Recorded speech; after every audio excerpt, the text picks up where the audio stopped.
Hi guys, today we've got here Samsung Galaxy A35 and let me show you how to reset all settings on this device.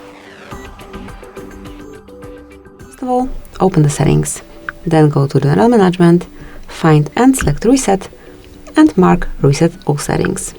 And now if you truly want to reset all settings on this phone except security settings, language, accounts, personal data and settings for downloaded apps, just mark Reset Settings.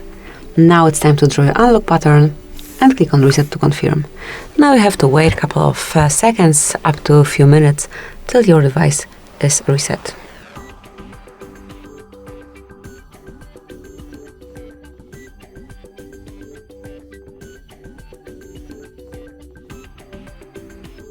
And that's it. Just unlock your phone then and you'll be able to use it smoothly. Thank you for watching. Please subscribe our channel and leave the thumbs up.